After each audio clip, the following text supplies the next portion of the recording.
Yes. Yeah. Hi. Hi. I'm so sorry. I've been setting up for the past 50. I just saw your message. I'm thinking, I thought it was 9 o'clock. Uh,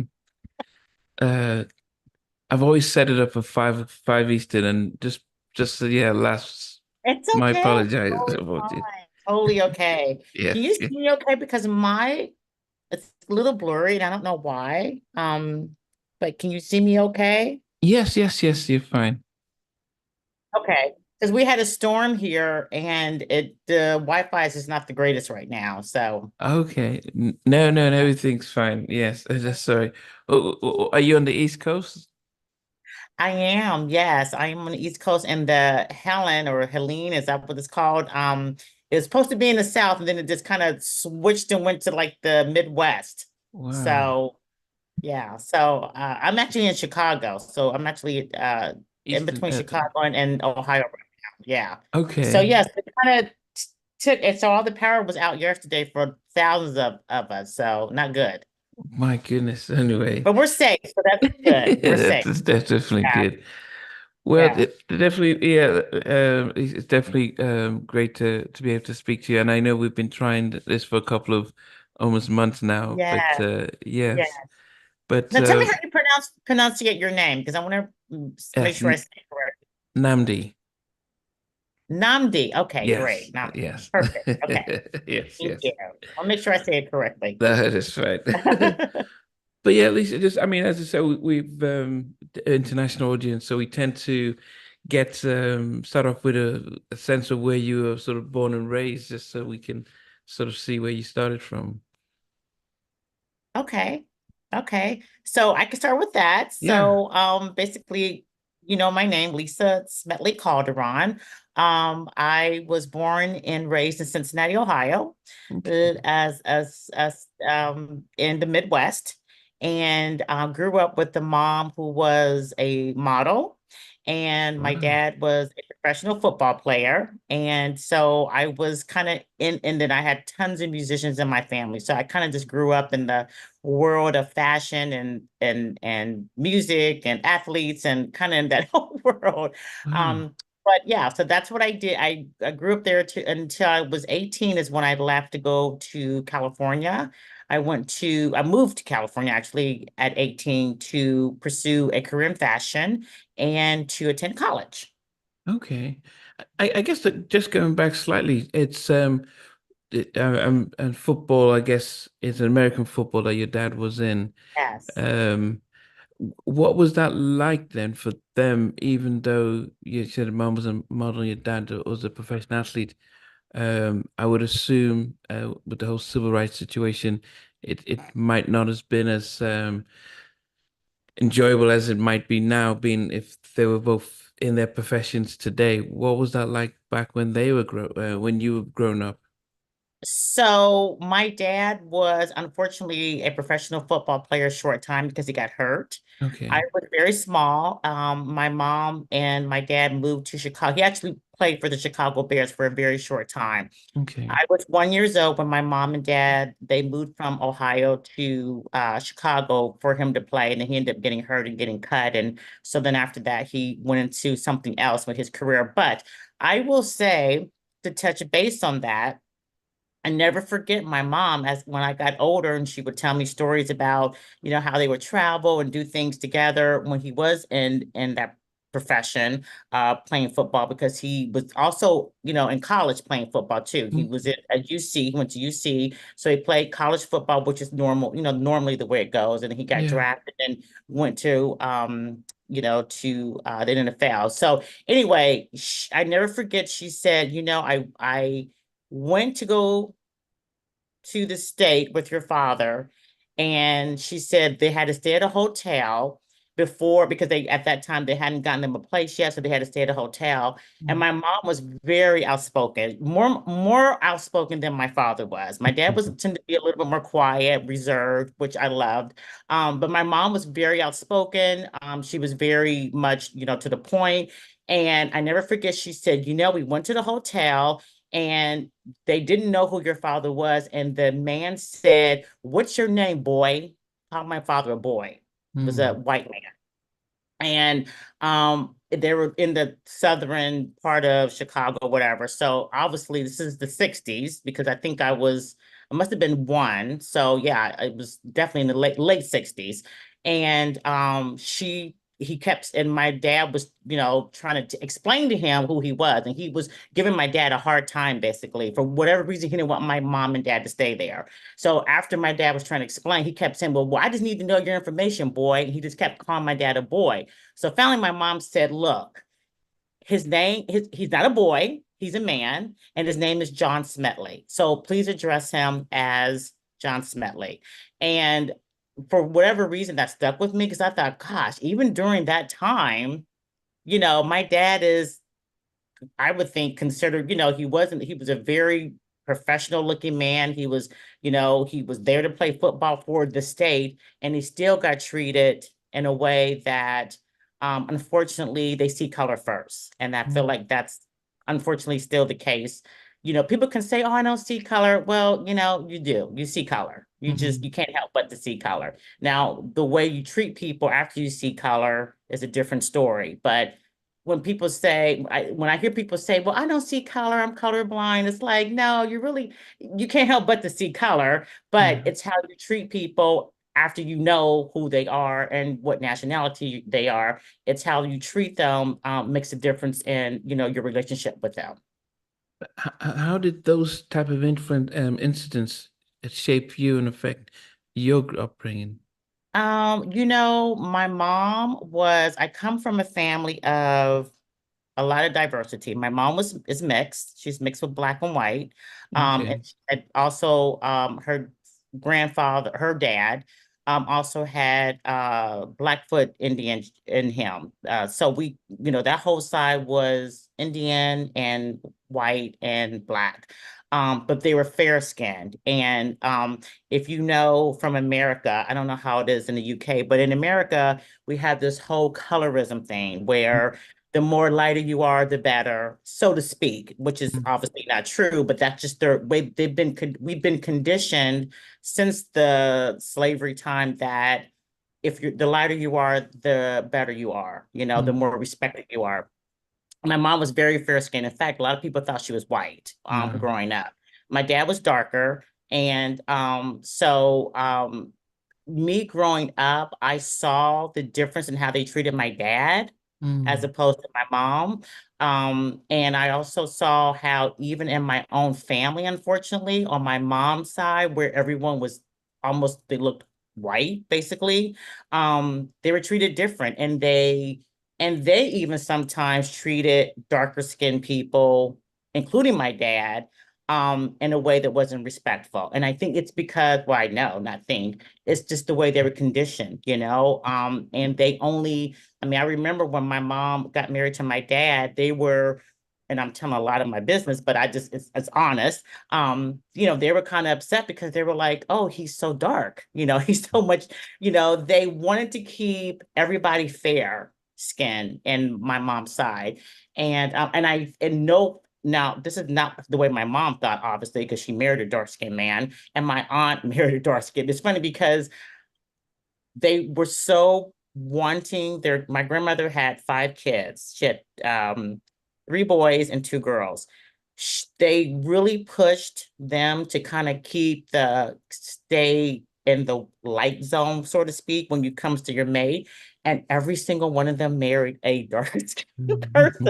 And I feel like that's the way it works. It's kind of like when you try to push your kids to do one thing, they do the opposite. And Mm. so I feel like and I don't think they purposely went for that, but I think that's just kind of what they were drawn to. And Mm. it's just ironic that every single one of them, yeah, has a wife, or all my uncles had their wives were very brown skinned, very beautiful chocolate brown skin. And the same with my dad. My dad and my mom's twin sister, they were all chocolate, beautiful brown. It's just, yeah. So that's just kind of, so I think it definitely made me more aware. Mm. I never forget the first time I was called the N word in Ohio. And to this day, I still think about it. Obviously, it was very traumatizing for me. I'm in my 50s. This happened to me when I was 10, and I was walking down the street with my cousins, and we were just little kids, little girls walking down the street from the corner store. And I never forget these guys, these teenagers. There was a group of white kids, they were teenage boys, and they just rode down the one and they said, I don't want to say the word, but they said the N word, they shouted it.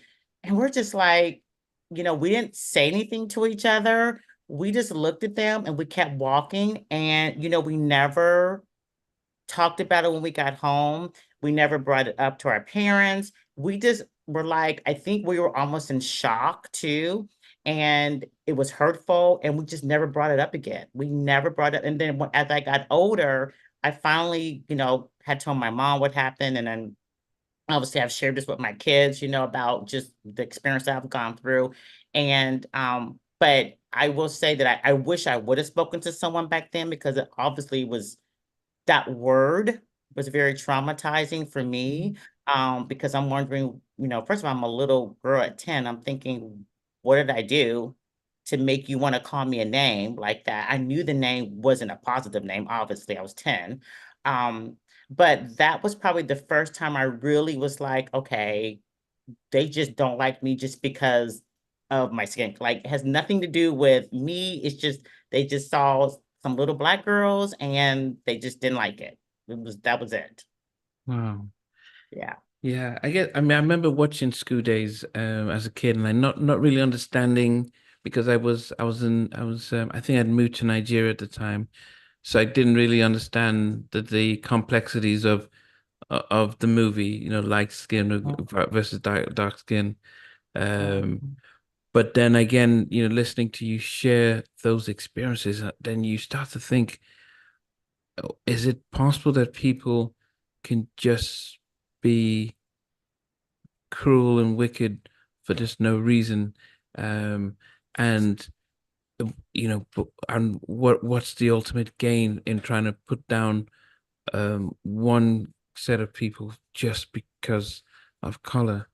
Mhm. Um, but then, hearing how this affected you, did that then hinder some of the things you might have wanted to do growing up, or did it make any difference at all, knowing that actually you can be judged by your skin color in the US? Mhm. I think it didn't hinder me, because I looked at my dad and my mom.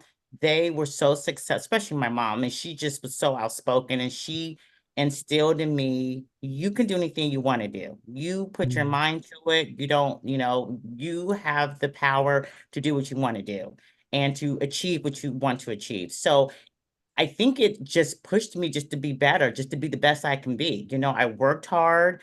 I was very much into, still am very much into educating myself. I'm a lover of books. I love reading books. I always feel like knowledge is power. And so I feel like it empowered me to just really get out there and show, like, this is not going to stop me. My color, my skin is not going to stop me, because I had a lot of people when I moved to Los Angeles who said, oh my gosh, you're never going to make it in LA. You're going to come back to Ohio. What are you going to do out there? It's so hard, blah, blah, blah. And not just because of my race, but just in general, just because I'm a woman and I'm from Ohio. In their mind, I had everything against me to not make it in Los Angeles. But I did not let that stop me. And I did go to LA. And I, even at that time, when I went to Los Angeles to pursue fashion and to go to college, I really wasn't for sure that I was going to get into the entertainment business. Actually, I didn't know anything about the entertainment business. I actually just went to become, get my degree and hopefully become a fashion consultant or stylist for, like, maybe a Bloomingdale's or like a Saks Avenue. That was really my plan, because I really wasn't aware of all the things that were going on in Hollywood at that time. It wasn't until when I graduated from college and I started working at Saks Fifth Avenue in Beverly Hills, where I got approached by someone who introduced me to an agent, and her name was Crystal Wright. She loved what I did just with the clients that I had at Saks Fifth Avenue, because I came into contact with so many celebrities there, and so many people, raved about how great I was at, how I was great at seeing like the different fashion trends and putting things together and the looks together. So with that being said, she really, Crystal, her name was, she was the agent. She saw that potential in me, and she is the one who first said, well, you can do this for celebrities. You can style music videos, you can do red carpet, you can do, music tours. And I thought, oh my gosh, there's a world out there, that you can do that. And she said, yes. And you could, and I'm thinking, well, at this time I'm 20, 21. So for me, for someone to say you can go work with celebrities and go on tour, I mean, that's coming from Ohio, that's great. So I end up quitting Saks Fifth Avenue, signed on with Crystal. And I mean, it wasn't like it happened overnight. It was a struggle. I mean, there was many days and nights where I was just eating pretty much nothing, because I was struggling. And there was times where I was just like, gosh, did I make a mistake in quitting, Saks Fifth Avenue? But I hung in there. I did. I hung in there. I was very determined. I wasn't scared of challenges. I was I would say, again, going back to just my mom and dad, I was never afraid of speaking my mind and getting out there and working hard. And, even going to a big city, so many of my friends were so like, oh my gosh, you're going to this big city. And it just never scared me. It never was something that I was thinking, if I go there, everything is going to fall apart. I always knew that as much as I loved Cincinnati, I always knew, even when I was in high school, that whatever I wanted to do in my adult life wasn't going to happen in Cincinnati. I knew there was something bigger out there. And I knew traveling is what I wanted to do. Like, I just knew there was something way bigger in the world, that was going on, that I wanted to go see and discover. And how, at that young age, being a young, beautiful black woman moving to Los Angeles and in that environment, how it gets without having family around, how safe was that then? Because I mean, when learning about things now, how was it back then? So I did, fortunately for me, I did have an aunt there. So I will say that was a plus. And it was my mom's twin sister, actually. So I did have an aunt there. Now, I will say my aunt, who was my mom's twin sister, who lived out there, she had a young son. She had kids of her own. She was working, trying to get her degree as well. She was mom and a full-time wife, obviously. And so it wasn't like she was there for me. She was there, but she wasn't like holding my hand the whole time. I would say that. I still had to get out there and, had to I didn't have a car at the time, to take the bus. And my school, my college was, I had to go through South Central to get to my school, my college, which was downtown. And I was just starting to learn about, at that time in the 80s, that's when the gangs in LA was super, like, just like the whole color thing was going on, with the Crips Hmm. and the Bloods and the red and the blue. And I knew nothing about that, knew nothing about, the whole dynamics of what, even wearing red and blue. Like, I had no idea that I couldn't wear red. I had no idea that if you were blue in a certain area, you can literally get shot. Like, those are the things that were just like, foreign to me. It wasn't until I was somewhere, I was taking a bus, and I had a cousin who had said to me, she had said to me, now our words that we would use in Cincinnati, we will always say, "Hey, what's up, cuz?" Like, we will always say that to each other. It's kind of like a Okay. term we would use. Well, cuz in LA is a gang term. For the Crips, No yeah. idea. And so every time I would say that to my cousin, Shelly, that was her name. It was my aunt's daughter. She was in high school, and we were out at the store, and I said, "Oh, there's my cuz." She said, "Don't ever say that, because that's a gang term and they will think." And I was like, what? So there was just little things that I had to quickly adapt to and learn.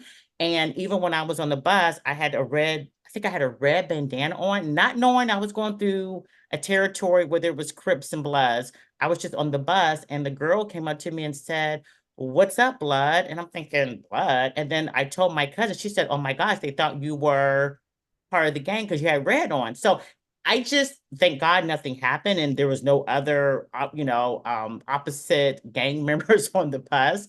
So I think, very thankful for that. But I will say that as I went along, I had to just learn pretty much the streets of LA. My aunt, she lived in a beautiful home, but it was near Crenshaw, which was like the heart of like, was fun and we had Fatburger and all that, but it was also very close to the area where there was a lot of gang activity. I mean, there was gang activity all over LA at that time. It wasn't like it was one part, it was mostly in South Central, but it was also in other parts of LA too. So I learned quickly that I had to get street smart and not go certain places by myself and not walk at night by myself like I did in Cincinnati. So yeah, I definitely learned very quick. Just the whole street smart is what I would call it. But you're also dealing with I mean, that's on one surface level. You're dealing with say yes, LA gang violence. You Mhm. know, they had I think uh, drugs and crack and any police brutality and things. But on the other side, you're also working in an industry that was probably as dangerous. You know, Yes, entertainment yes. and and also it's as we're learning now, being young and being impressible, and there is that sense of um, there is an opportunity for people to say, "We'll get you in on Mm. on these conditions," On and condition. people who are actually desperate to get in, you know, would do whatever it takes because it's a very hard to get in and it's closed circuit. How then do you get to also make sure that okay, you can trust say a Crystal who can make sure that look, you know, we're going to do this the right way and we'll play the long game instead of just trying to cut corners. Mhm. So that is definitely something I did deal with. And being a woman in the industry, just again, coming from Cincinnati, where I was very naive. I mean, I was very naive. And I did get approached. I will say that there were several times that I was approached by, and I'm not going to say their name, of course, but by different managers. And they had said, if you sleep with me, you can get tickets, or if you do this, I can, get you hooked up with my artist and you can style him. And I just again goes back to me how I grew up. Mm, I just knew that number one, I'm never going to be intimate with anybody that I work with ever. That was just my rule. I don't care who it was. And trust and believe me that everyone tried to, I mean, not tooting my horn, but it's like I had pretty much every guy that I style, they asked me to go out, or they wanted to cook me dinner or they wanted to whatever. And I turned them all down. So, and I stuck to that because I think first of all, I think I just knew what the end result was going to be. I just knew that just from experience, from speaking to other people, and just my upbringing. My mom was a very successful model. Obviously, she was in a smaller state, but mm, still, it's still that same way of thinking. It's still that whole industry of men who can take advantage of mm, women if they can. And so my mom, same thing, but she was always like, these are your rules, these are your boundaries. You mm, don't have to do that you don't. And I always knew that in the back of my mind that there was certain things I didn't have to do. Thank God, was never into drugs. I never smoked. Not, so and I never had the personality, and I still don't, of being dependent on anything where it could get me by, like a drug or alcohol. So I was very grateful for that. I mean, I didn't grow up with it. And so it was never something that I wanted to do anyway. I hated the smell of smoke. to be honest with you. So I just anything like that, I just steered away from. And it was always around me, obviously, because it was Hollywood. But I think it's also, I think it's just a part of your character. I think when people know that they have certain boundaries. I think it just comes with how they grow up. I think it's having like their character, how they are with, believing in themselves. I think it's confidence. I think it's having integrity. I think it's having respect for your own self first before anyone else and putting yourself first. And I was very, very, even though I was new to the business, I knew that this was what I wanted to do. I felt like what God wanted me to do. And I knew it was only a matter of time before I became very successful.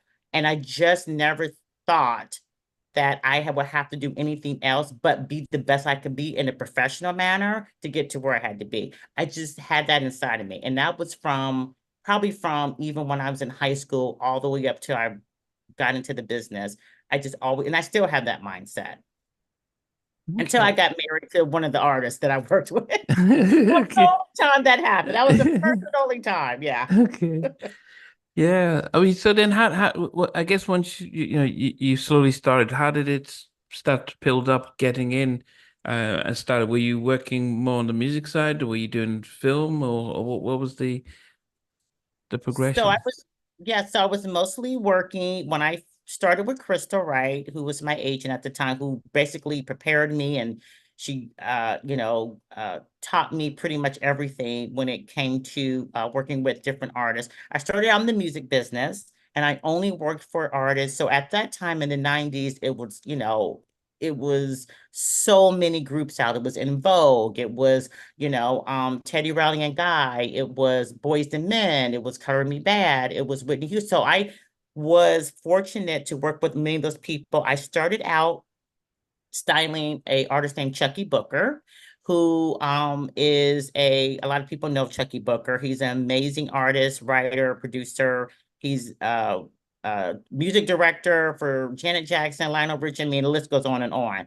And so he was actually my first client. Hmm. I didn't have a book, but Crystal spoke to his manager and was able to convince his manager to give me a chance. And so when I talked to Chucky and kind of told him what I thought I would like for his CD cover and his music video, he loved the ideas.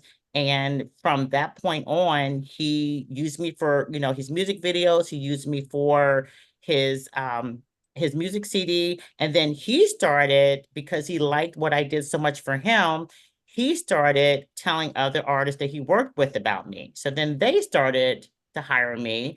And then after they started hiring me, then other directors heard about me. So it's kind of like, the music business is kind of like word of mouth. You can be really successful, but it really comes down to also word of mouth, and I feel like unfortunately, I wish I could just say it's always about, your Talent. what you yeah, it's always about your talent, but it really is who you know. There's so many people who are talented who don't ever get a chance because they just haven't been introduced to the right person.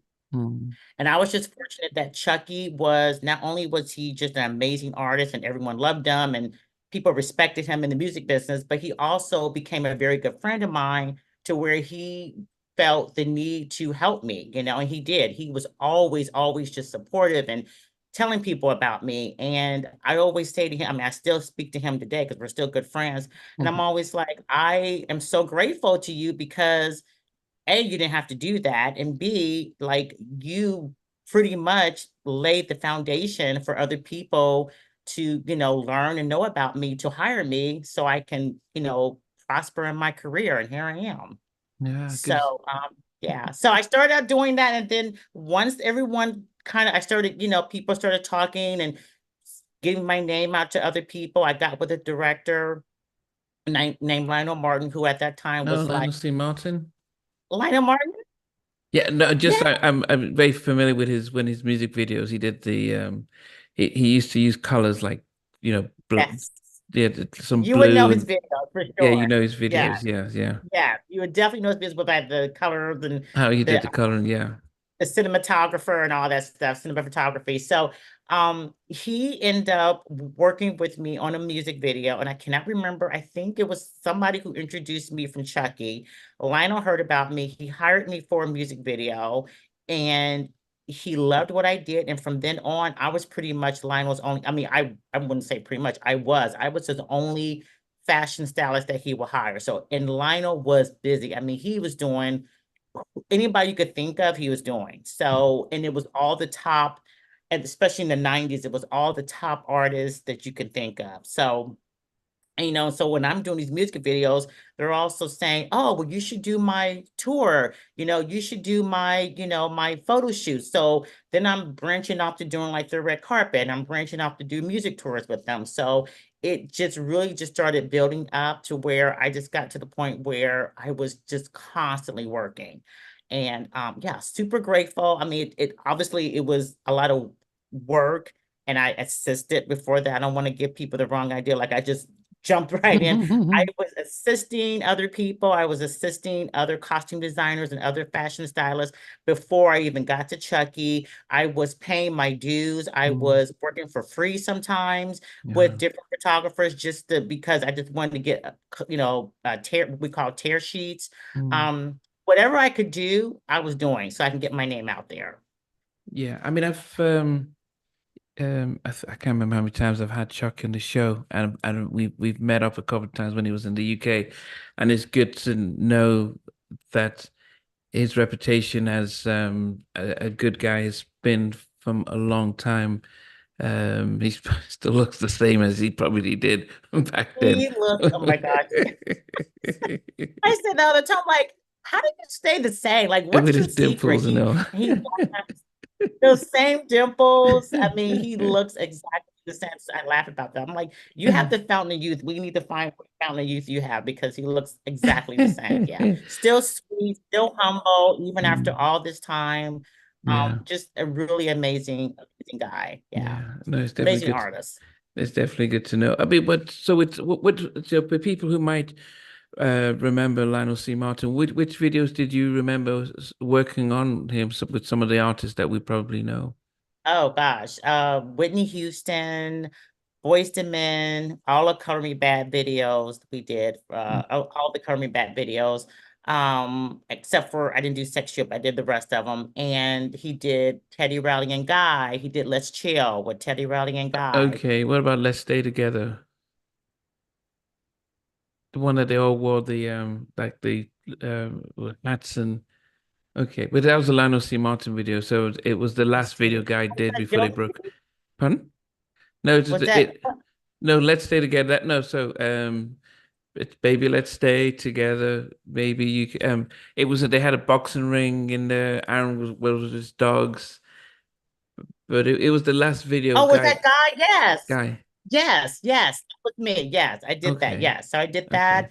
I did Let's Chill, which actually is the one that's most popular is Let's Mm, Chill. yeah. Um, because there's an actress in there from the Best Man's Holiday, Best Man's movie with Okay. Morris Chestnut. Yes, yeah. Melissa, I forgot her last name, but she's one of the actresses in the music video. So it's popular because of that as well. But I think that's just one of their most popular songs. So Mm, I did all their videos. I did, believe it or not, I did R. Kelly when he first started out. When okay. he was with Public announcement, was that Vibe? yes, Okay, I yeah. did that. And it's so funny because I actually forgot about it until someone brought it up. And I thought, oh my gosh, I did work for R. Kelly. Because and there's so many artists that I work with him with, Heavy D and the Boys, Big Daddy Kane, um, I mean, SWV, like like it was so many. Now there was other directors that I worked with too. With Lionel, I did Ralph Tresvant with Lionel, of New Edition. I did Bobby Brown. I did obviously, like I said, did Whitney Houston, and but then I worked with other directors too, and I did Celine Dion and People Bryson with another. It was for one of her for the Beauty and the Beast. Mm, I worked with Ralph Tresvant on a couple of other different music videos with other different directors. And then after I was doing my music videos, I ventured into commercials. And because that's kind of like the way you go, you kind of like do like your photo shoots, your music videos, then you kind of venture into commercials. That's usually the way you go if you're trying to work your way up. You do music tours. Obviously, I did all the red carpets. I did all the music award shows, MTV, Billboard, Grammys. I did all of those. Soul Train, BT. And then after I ventured into commercials, then I took a little bit of a break because I got married, had kids, and all that. And then I ventured into film and costume designing. So that's kind of where I am now. So I still do Okay. styling, but I do costume designing too.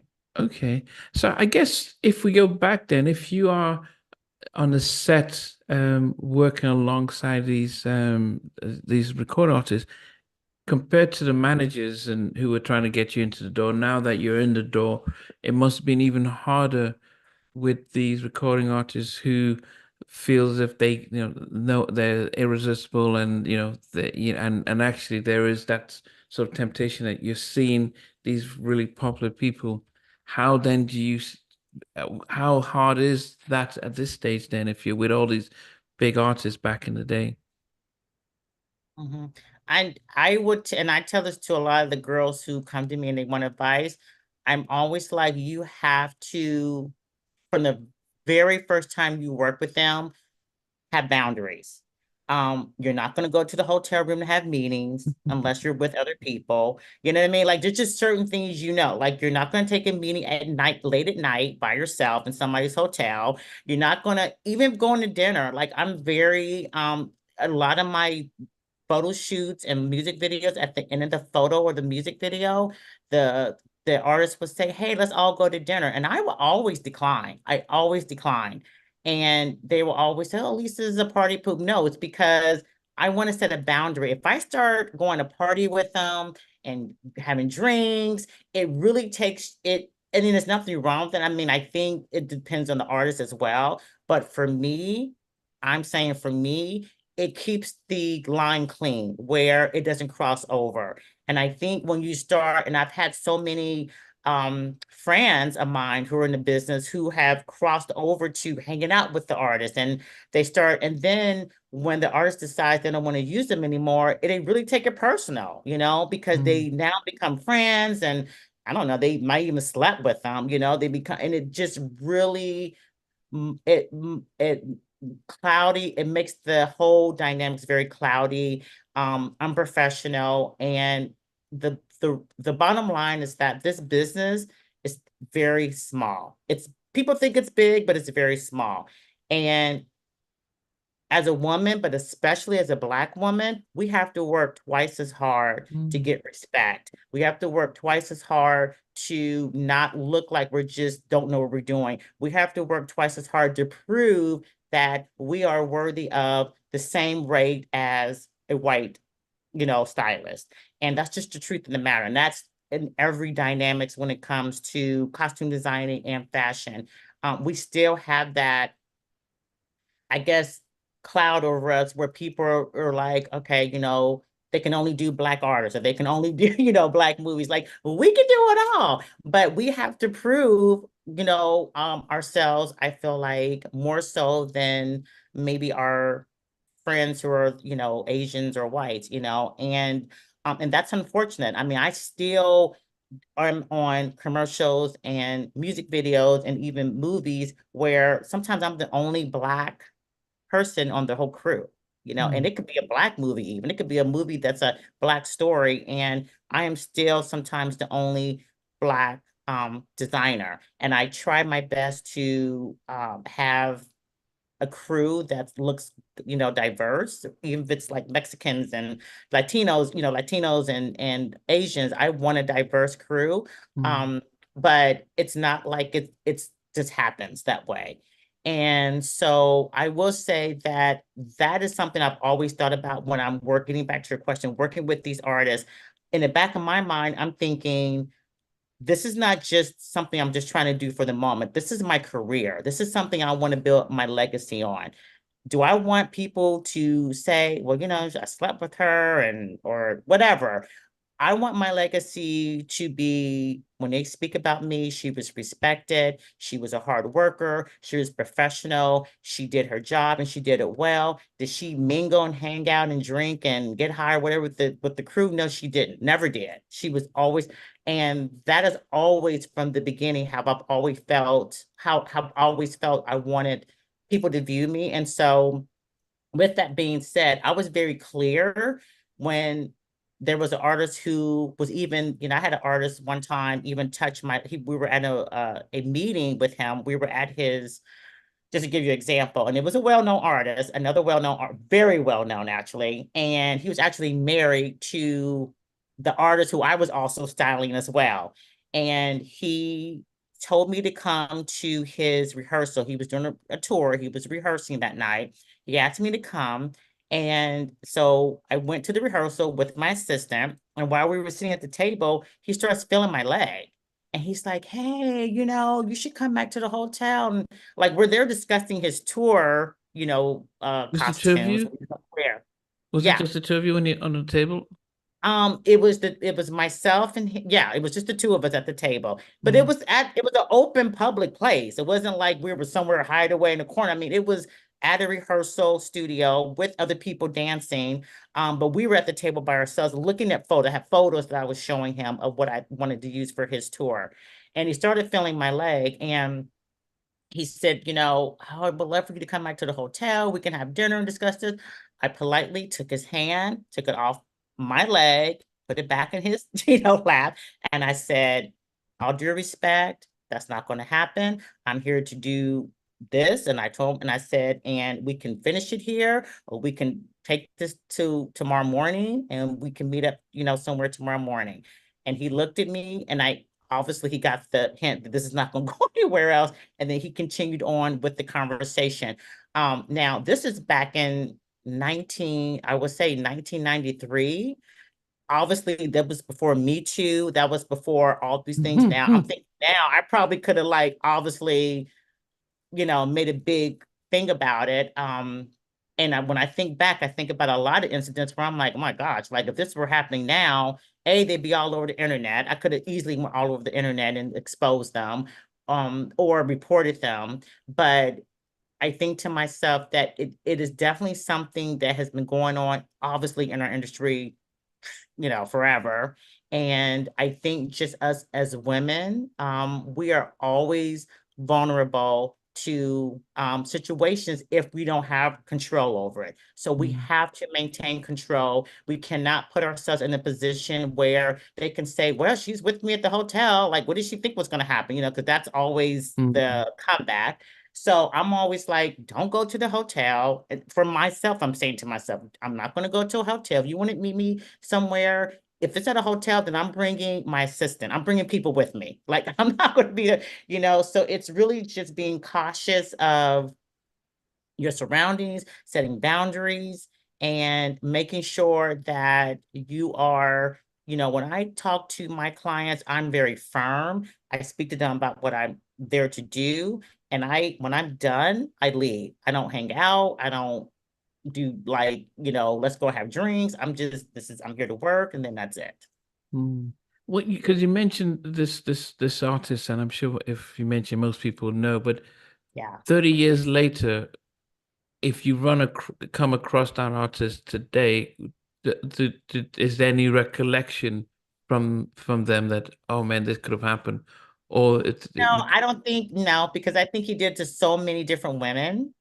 Um, because he was known to be like that kind of a guy. And I think he's done to so many women. He's married now, obviously has kids and all that. So I think he was young too at the time. No excuse, obviously, but I think he was at that age and in an industry where, like you said, he probably thought whoever he approaches is going to say yes to him.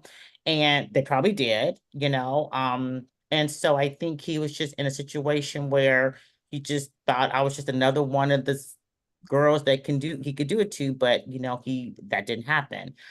He probably went on to the next person. It probably did happen, the same night for all I know. I hate to say that, but that I feel like is just, I feel like no one could take advantage of you if you don't let them. You have to be in control. Like you're the one in control of your life, of what's going on.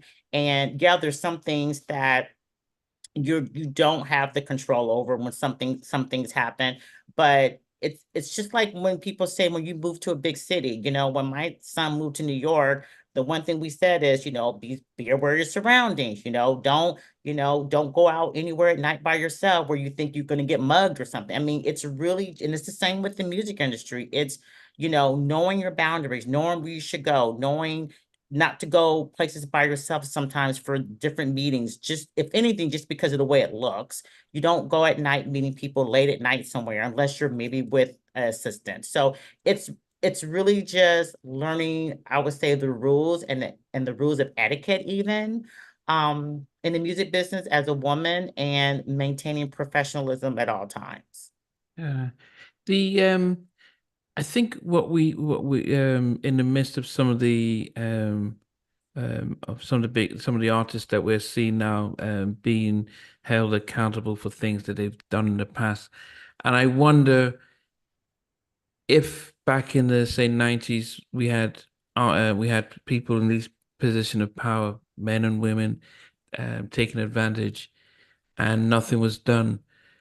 Is there any is there any justification today to hold somebody accountable for things they did 30 years ago? Or is it a sense like what you've done is like this happened, I'm not going to name them because they've moved on. But in some cases, we're seeing people who are like, okay, now this is open season. Maybe the artist who did this to you is probably now going to be under, and everyone's he's probably indicted for something. And then we're getting people coming forward and says, well, goodness, 30 years ago, this is what happened, and I'm suing them. But from your own experience going through that, do you would you think you'd ever see yourself in that position where I'm going to start outing people now that they're now that and to punish them for what they put me through? Or do you think, everyone was in a different situation back then and I've moved on and I've learned from that? Yeah. Well, I say it's a combination of the few. So I definitely obviously have learned and moved on. Um, I think, unfortunately, I hate to say that I almost felt like it shouldn't have been the norm, but I felt like it was the norm Mm. when it was happening to me. It wasn't something like, oh my gosh, this is like, why is it like, I just kind of knew. Um, just because it was, like I said, every time I worked with a artist, they pretty much the first thing they would do is say they want to take me out.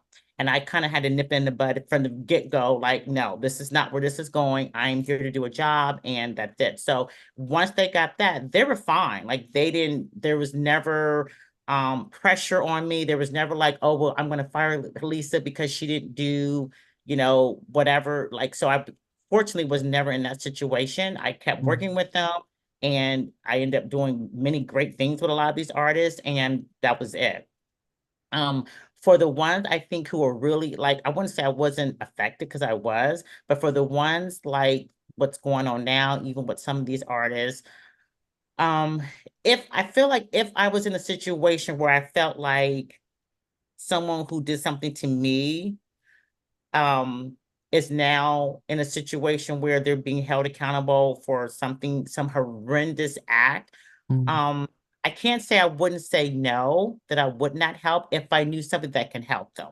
If it was just me just saying something that happened to me, but I knew it wouldn't help the situation, it's just me just, pretty much trying to get my what you call 5 minutes of you know what I mean? Like, Yeah. I'm not trying to do that. Like if I really, really thought, and even then, it would be anonymous. I probably want to go, or not anonymous to the authorities, but I would not go on social media and talk about it. I'm always been very private. I still am very private. I'm probably not as private as I was before because of social media. Now I have to advertise myself and things like that. But I've always been very private, and that's why to this day people are like, "Oh my gosh, I didn't know you styled D'Angelo or this person," because I just have never been a person that's constantly saying, "I did this, I did that." I'm just starting to do that just because my kids are like, "Mom, you need to tell people, you work with Stevie Wonder." And it's funny because my daughter, she saw an old picture before I got married. I for a couple of years I dated Mike Tyson just for a couple of years. It just And said just a couple of years. Okay, goodness. This week you said just okay. years I dated Mike Tyson. And and I never talk about because it's like it's my past. But obviously we know the history of Mike. I mean, this is before he went to jail, and I have all sorts of stories about my time with him and things that happened. A lot of things I can't tell, obviously, but I was with him before he lost his fight. Like, there's a lot of stories I have. But my kids are like, that's a story you should tell. Like, he's a millionaire. He's a world boxing champion. And again, because I'm so private, I don't really share it. I share it more now because I feel like my kids want to know stories and they think it's such a big deal, now. But Mike's married, he's, obviously and all of that now. So it's no reason for me to go back. I do Mm. talk about the time that I was styling him because there was a lot of things that did for him style wise that I talk about with other designers. But I have like a whole history of different people, that I was very much in that world back then. And again, even with Mike, I mean, Mike was doing all sorts of crazy stuff. And I think I just, at that time when I was hearing about all these different things, even when he went to jail, it was just like, I didn't know for sure what was going on. I didn't know for sure what happened in that room. I'll put it that way. Because at that time we had already stopped seeing each other. So I never knew what really went on in that room. I only know what he told me. And Oh, with obviously, Robin Gibbons. no, when he went to jail for allegedly raping the Miss, I forgot where she was, Okay. some is somebody. Yeah, Yeah. it was after Robin, after the divorce. Yeah. Um, but I never got into. I mean, at that point I was already dating and engaged to my husband at the time, so it was totally like something I wasn't dealing with. So I Mm. never really wanted to get involved with that, nor did I speak about it. But I will say that even just being involved with him, just the whole business, it's just I just saw how women were with him. I saw how women were with just other artists. I mean, like I said, I was married to the guy from Color Me Bad. I lived the whole lifestyle of groupies and women falling up, trying to get with the guys and things like that. And I will say that it's so hard for these guys to say, okay, these girls are fun, are the ones who are easier and this, and then these girls aren't, because they have so many. And I'm not make an excuse for anything that these guys do, because whatever they do, once a girl says no, it's no.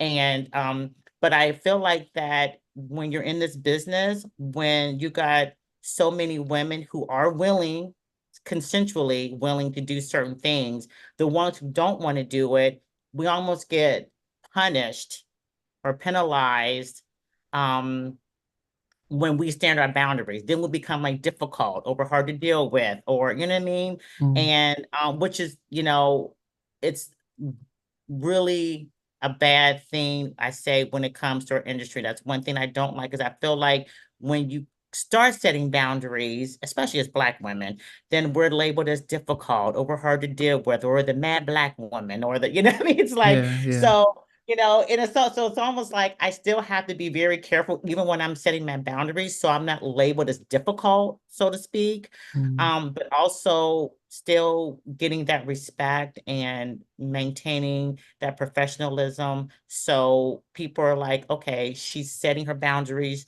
she's demanding respect, um, but she's still great to work with. I gotta have that, that fine medium there when I'm working with people. I guess it's hard for me to comprehend how a relationship with Mike Tyson would go because just knowing old school Mike Tyson, It was a little, yeah, he what was, what was I, people might wonder what the sort of attraction might have been yeah, because right. you just because of knowing how he was his upbringing and things and thinking okay, and knowing your upbringing background, so It's so funny because when I met Mike, I was 18. I was 18 years old. No, yeah, was I 18? I was 19 when I met Mike. I was 19. So I was very young. I mean, I was a kid. It was like I had just got to LA. So I met him at 19, maybe get ready to turn 20. So I was still very young. Um, the way I met him, I was shopping in Beverly Hills. It was very by accident. It wasn't planned at all, obviously. I met him when I was shopping in Beverly Hills on Rodeo, and he actually was on a moped and he fell off his moped and I almost hit him in my car. And then when he got up, I was like, oh my gosh, it's Mike Tyson. So I was like, and then he asked me for my number. And so we went to dinner and that kind of started us dating each other. But people always say, how in the world, you're so nice. How in the world did you? But Mike was so nice. That's why I think he was so misunderstood by so many people because he had this side, for sure, he had this side that was manic depressing and crazy that people saw. But when he was with me one on one, he was the sweetest and the most respectful and kind person ever. And anything that, if I needed help with anything, he was there, to help me. He took me traveled all over the place and, he bought me clothes. I mean, all the things, he's very giving. So, as a 19-year-old, I mean, who wouldn't want to be like, I'm 19 years old. I'm with the heavyweight. At that time, he was the heavyweight champion of the world. He hadn't lost his title yet. So, in my defense, I would say, who wouldn't want wouldn't, and it's funny because I didn't really want to go out with him, but my girlfriends were like, oh, you should go out with him. He's the heavyweight champion. You know how girls are, your girlfriends. And I actually turned him down probably for 3 months. I think he called me. And I probably think that's the reason why he kept calling me because it was like that attraction of she's saying no. But I kept saying no for 3 months. And then he finally was like, I keep trying to, go out with you and you're saying no. And, so I finally was like, okay, let me just go out with him one time and end up being more than once. But he was totally opposite. That's all I can say. He was nothing like when I would hear people say these things about him. I was just like, really? Like, he's so nice to me. He's so respectful. Now he did have sides when I would hear him on the phone and I would hear him cuss out people. So I knew he had that side to him for sure. Um, and I think as time went on, I started to see a little bit of that side a little bit more, especially after he started getting, I think, kind of more stressed out about things that was going on in his life. And then I also knew there wasn't, I mean, I knew when I met him and started dating him, it was literally just for fun. I knew I was never going to marry him. I knew it wasn't some, you know what I mean? I knew his lifestyle. So it wasn't like I was this girl who was like, oh my gosh, I hope one day I marry him. I knew it was for fun. I knew, I mean, he took me to eat dinner with Robert De Niro. I mean, I was meeting Gianni Versace. I was meeting like these wonderful designers with him that he would introduce me to. So for me, I always looked at it as also there were great opportunities. I met Ezzeddine Alaya. I was meeting like wonderful, legendary designers with him that he would introduce me to. A lot of designers that he actually introduced me to, I still even work with today that I had to thank him for. So I look at it as I always feel like everything in my life is, whether I like the chapter or not, I always feel like every chapter in my life creates who I am today. And it might not have been the greatest relationship with him or other people, but I do feel like that I always say it's either a blessing or a lesson, and nothing is in your life or done or happens in your life without it doing something to change you or create something in you. And Mike was a lot as well as other relationships. I feel like being with him, I was like I said, I was a kid when I met him. And I tell you what, by the time I got through dating Mike, I was probably so more assertive about what I wanted and so more when it came to standing up for myself, like being like a stronger person even, it made me grow up really quick, whether I wanted to or not, because the things that he was around and people and things going on, I mean, I had to really, adjust to certain things with him, and just the whole atmosphere he was in. So I feel like it actually made me become, when it came time to me to start working with other artists like, Whitney and people like that. It's funny because not that they weren't as relevant as Mike, but when I say to people, I actually work with Mike Tyson, I mean, it's like that's a big deal to a lot of people still. And it's if you can work with Mike Tyson and I can style him, I can pretty much work with anyone. You know what I mean? So Yeah. that's kind of what that taught me. He was not the greatest when it came to like his mood, sometimes I would have to deal with and I had to adjust to that. So I feel like all of that was almost like a prep for me before I got into the industry, working with a lot of difficult directors, a lot of other difficult artists. I feel like that if I could deal with that situation with him, and I did, then I could work with anybody. And I did. I think it made me definitely more confident when I went into my other relationships with other artists that I worked with. Then, but we spoke about um, married with having your kids. How did you come in contact with the group Color Me Bad, which spawned your relationship? Yeah, so I was working with Ralph Tresvant at the time, Bobby Brown and Ralph Tresvant. I was doing pretty much everything for them, styling them. And the members of the group had saw my work and they loved it. And so Cassandra Mills, who was the AR Okay. at Giant, yes, Yeah. Cassandra, she reached out to my agent and said, I have this group and, they love Lisa's work. They want to work with her. And I didn't know who it was at the time. My agent just said, "Oh, it's a group named Color Me Bad." Well, at the time, no one knew their name. They just knew their song. So they knew Mm, Sex You Up, and I knew Sex You Up because it was at that time New Jack City. It came out and everyone mm, song and it was huge. So, and no one even knew they were white. Like people just knew the song. So when she called me up and said, Color Me Bad, I said to my agent, I said, "Well, I don't know who they are and I'm tired. I had just got off a major tour with Ralph, and I said, I just want to rest." I actually said that. And so Cassandra called back and said, they really want to work with Lisa. Will she just give them any of her time? We don't care if it's just an hour or two, they just need a look for Soul Train. They need an image, they need a look. They're fine with any time she can give them. So long story short, I finally said yes. I called them up, their manager, met with them at a store. And I had already listened to their music, had already spoke to their manager about what they were going to do. They were going to be performing at on the Soul Train Awards for the first time, not Soul Train Awards, Soul Train show. That's when we had mm. Soul Yeah, Train. still trend, yeah. Yes, when Don Canutes, bless his heart, God, Mm, rest in peace. So they were going to do their first time being on Soul Train, and it was a big deal, and it was pretty much I think one of the first times that people even going to see it. A lot of people, like I said, didn't know they were mostly predominantly white. mm, And so I listened to the music, came up with an idea of what I wanted them to look like before I met with them. So at that moment, I thought when I learned about them, I learned that one guy was Hispanic, Mark.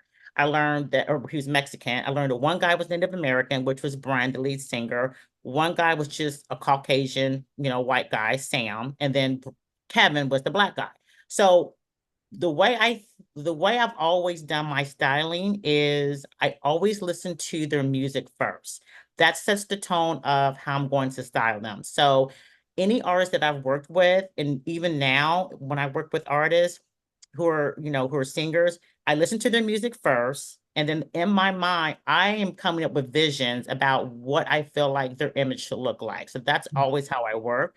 So when I listen to their music and I listen to all their lyrics and their songs and I look at their performances, then when I realized that they all had different nationalities too, and they all had different shapes and sizes and all that stuff, Mhm. I thought, Color Me Bad is all their different nationalities. It could be they're different, and they can all have the same look but different colors because Mm. representing their different nationality. So that's how I came with the whole different color Is that suits. the red? I think they had blue and yeah, Yeah, yeah, red, blue, purple. I think Mark had purple, Brian had mustardly yellow color, yeah, Sam yeah. green, and I think Kevin had purple. Yeah.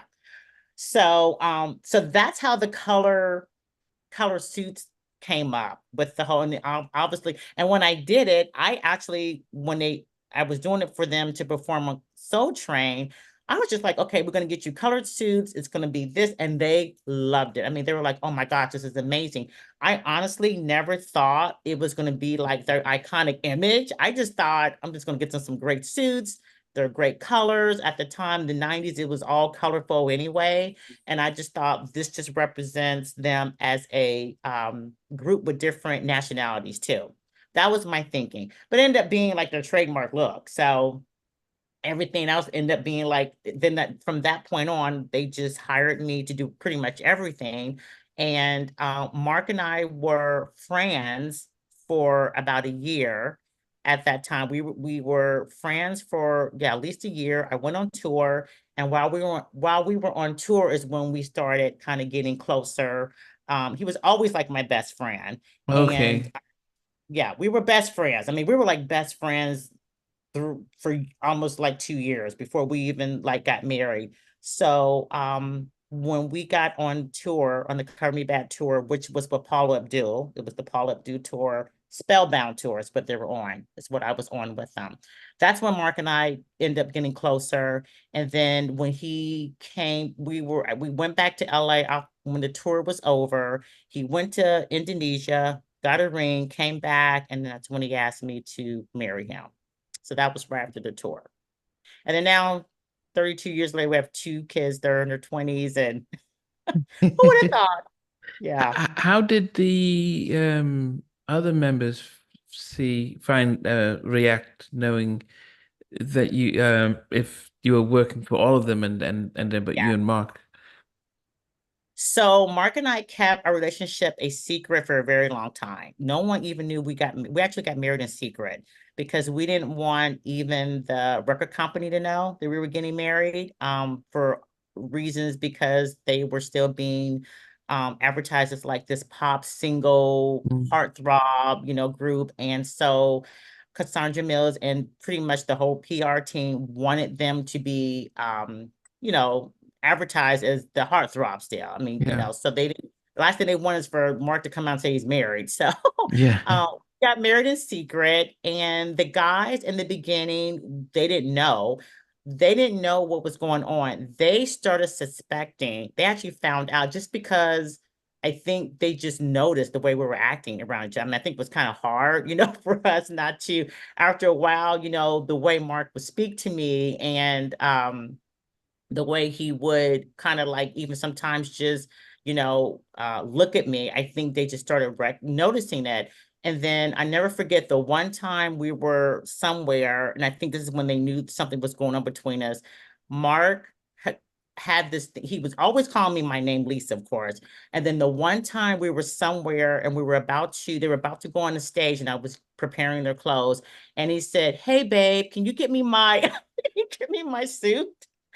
Mark said that to me, and Sam looked at him and said, "Babe, is that Hollywood talk?" And then Mark just said, "Oh, I mean, Lisa." So I think so. Sam came to me and said, "Hey, are you and Mark?" And I said, "Yeah, but we don't want it to cause any problems." And the group actually was fine. They actually loved me. I mean, they're like my brothers to this day. So they were fine with it. They loved me. They were very supportive. And I continued working for them. Like they at that point they were like, great, Lisa's married to Mark. She's our 24/7 stylist, So yeah, they kept using me, and I actually stopped working with them after I got married to Mark and I got pregnant. That's when I kind of stepped away and said, I kind of wanted to be a mom, and you guys need to hire a stylist. But it's so funny because even when they were working with other people, they would come back and say, Lisa, there's no one like you. And, we really want you to come back. But it was time for me to kind of just be a mom. I was in mommy mode at that time. How So long kind of did you step. separate from the industry then? Sorry, How long did you sort of separate from working while you were mom? when I was that after, so when I had my daughter, my firstborn, Christina, I was still working. I would say up until she was like 1 or 2.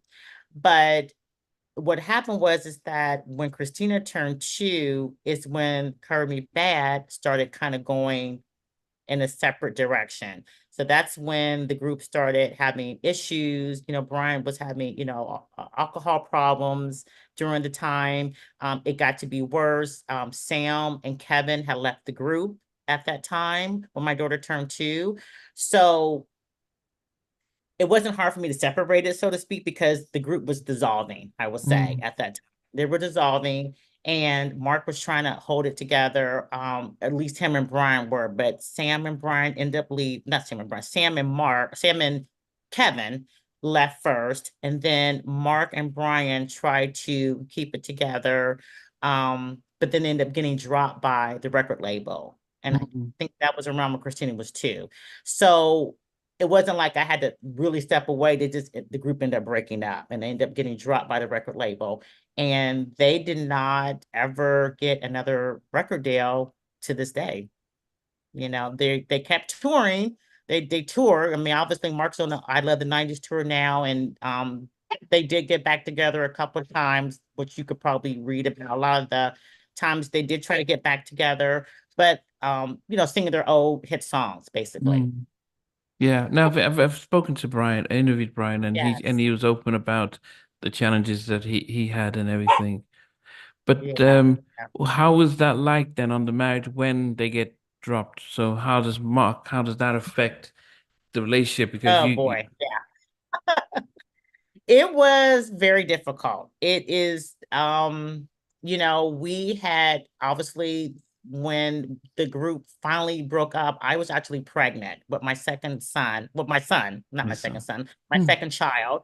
And I was pregnant and we were actually in Texas. We had just had a house built in Texas. We had ended up moving to Texas and having the house built.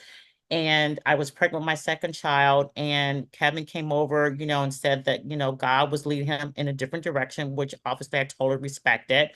And Sam then decided that he wanted to venture into more of producing, which I think that was always Sam's first love. He wanted to write more and produce.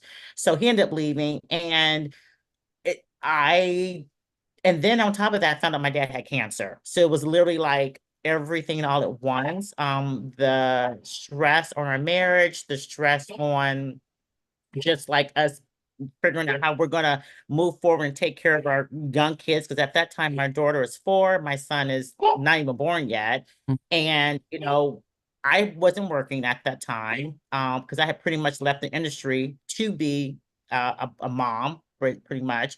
They were about to sign a record deal with Johnny Wright, and literally Johnny Wright, if you know Johnny Wright, he's the yeah, manager of in NSYNC. sync and Justin Timberlake. Yeah. He had actually sent over the paperwork actually when we were in Texas.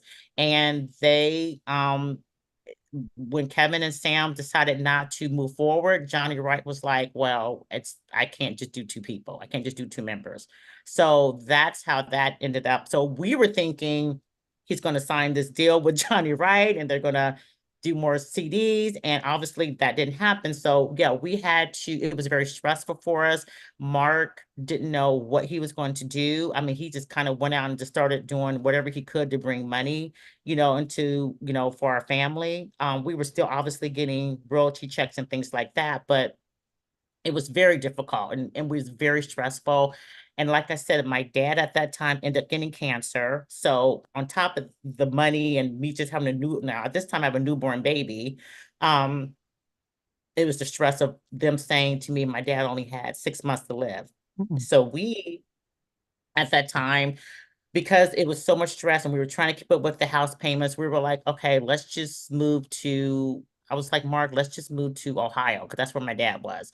My grandfather had a house there. He was like, oh, you can just move and stay in this house until you guys get yourself back up on your feet. And so we did that. And while we were doing that, Mark was kind of gigging a little with Brian, and then they started doing more gigs with then Kevin and Brian and Mark did get back together even more, like doing more shows.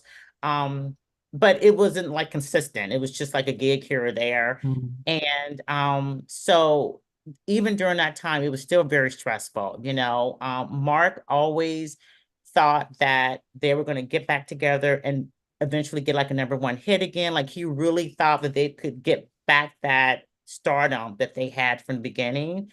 And it just never happened, for obvious reasons. There were so many things to happen, with the logistics of the group and Brian and, just so much going on. But so he really did do that.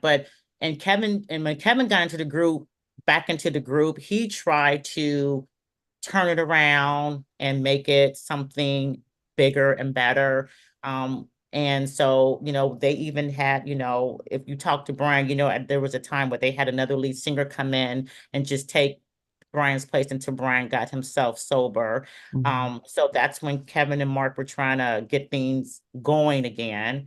But, that's a whole nother story. That's a whole nother, that Kirby Bad story, I keep saying, is a whole documentary because it's so much. Even from us all living together in the house, and like that was a whole nother chapter that happened. It was all the wives and the husband and all of the group. We had a house in New York, and that was stressful. So I mean, there was a lot of things we went through. I mean, Mark and I have been married for 32 years. We're legally separated now, and even now, we're going through some things that unfortunately I think I had talked to you about, like I had, some stalking done to me recently behind some fake Instagram accounts that was associated with Mark, that I had to get the police involved.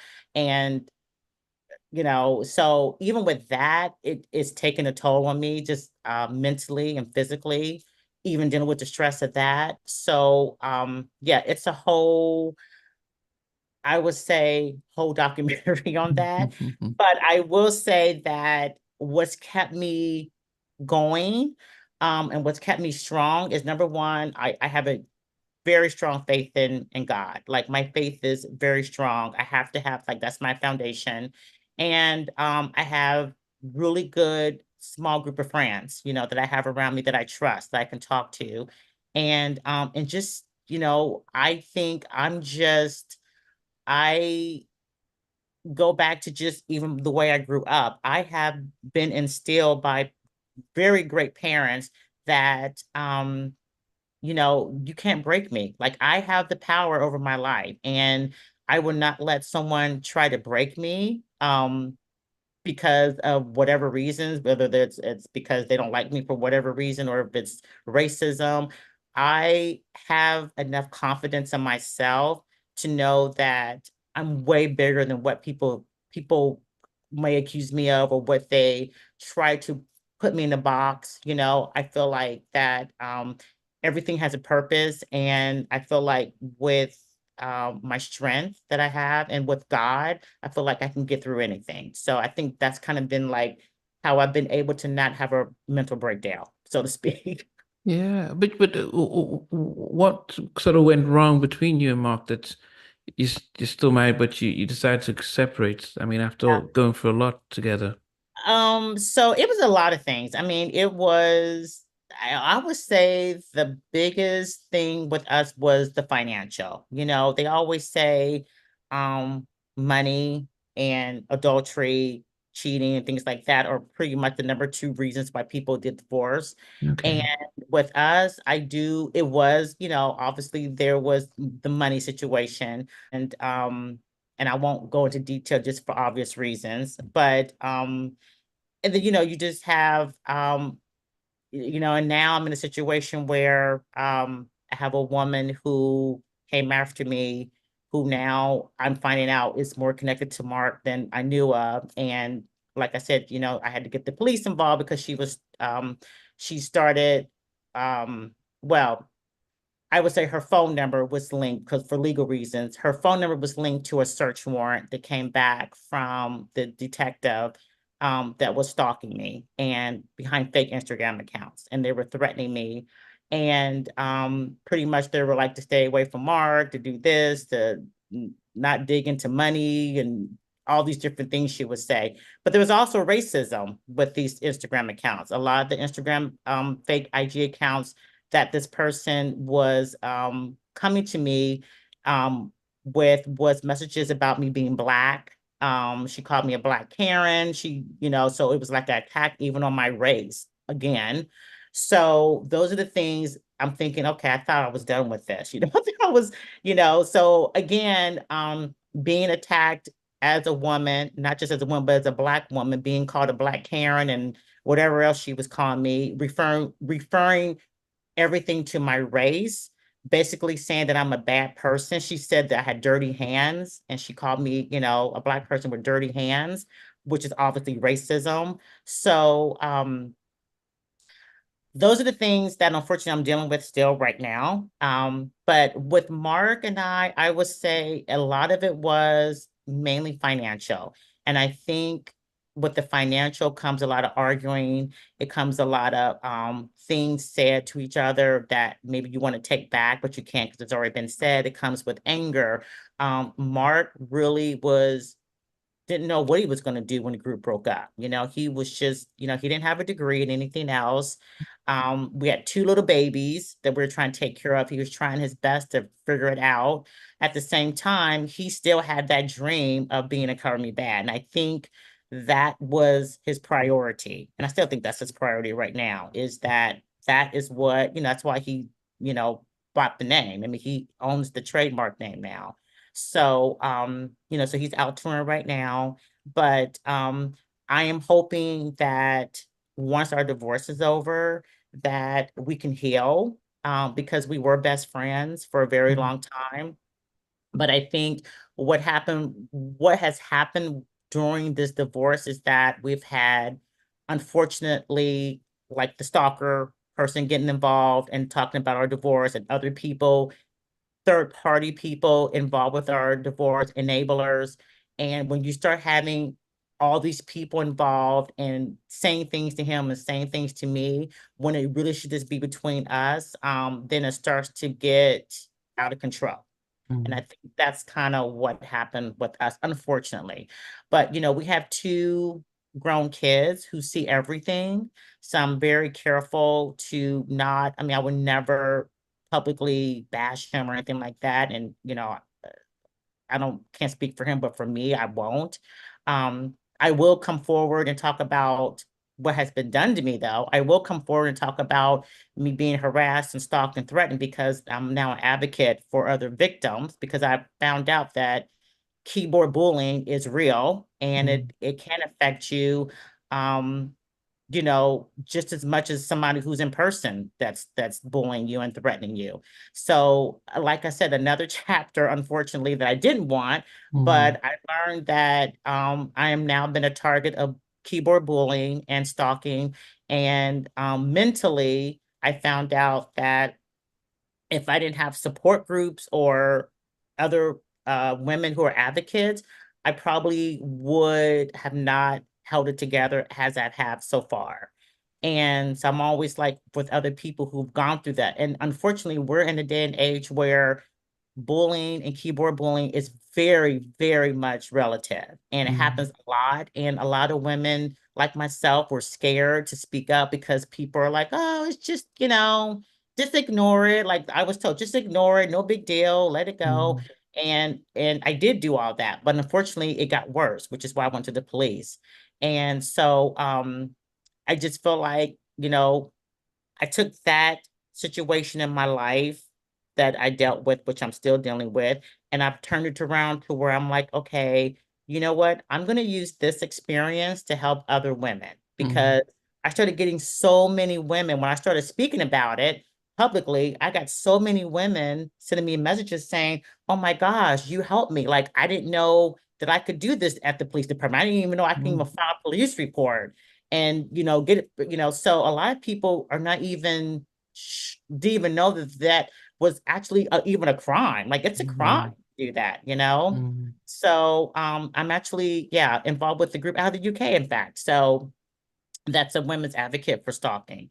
So, and that's even with just groupies. I mean, you hear about groupies who stalk other artists. I mean, it's a situation that's been happening for years, but I think because of the internet, it's easier to stalk someone Mm. now. Yeah, and I guess it's it must be hard living in fear and not knowing what is made up or what could actually be real, and and I guess in some cases probably second guessing yourself. How does the family react? So your kids and even Mark himself, knowing what you're going through, how do they react?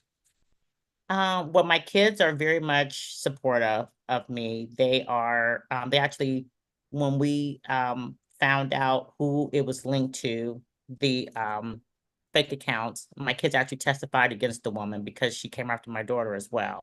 So they actually have been very supportive of me. Unfortunately, I've not spoken to Mark about it. He I think he has chosen to just kind of like dismiss it, so maybe to go away. Maybe that's what his thought is. He knows what's happened. I've sent him photos. He's even acknowledged that the woman actually had done certain things to me. He actually acknowledged that in a voicemail to a friend of ours. So he is aware. I think he just wants it to go away. And I think that's just his way of dealing with it right now. I think he just wants to be on tour, be happy, not think about anything that's negative, and just, even though this woman is after his, mother of his kids and all that, um, and even attacking his own daughter, I think in his mind is, if I just dismiss it or put my head in the sand, then maybe it'll go away. Yeah, Some people are like that, you know. yeah. I'm not. I like to address it head on and Mm, call you out and tell you how, you know what I mean? Like, I'm not scared of that. And then you have some people who are just like, I just don't want to deal with it. So yeah. I think it just depends on the person.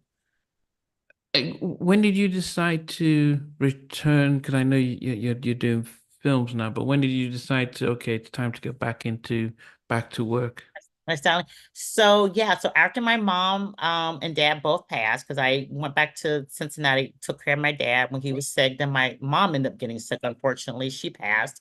Once when they passed, then I think my kids were probably in high school by that time, is when I think it might have been maybe 2014, something like that, when I decided I wanted to get back and really back and jump into the business strongly. Now, Mm, the time when I would say, taking a break, I still kept in contact with directors. I still was doing a little bit of styling here and there. So I didn't totally remove myself because I knew I was going to eventually want to go back into it. I was even yeah. styling like Mark and the group, his group and things like that when they were together. But when I decided to go back into it, which was probably when my kids were in high school, and I knew they were fine with me working long hours and things like that. I mean, my whole reason for doing it was because with Mark being on tour, I never wanted our kids to be, and nothing wrong with being raised by a nanny. But for me, I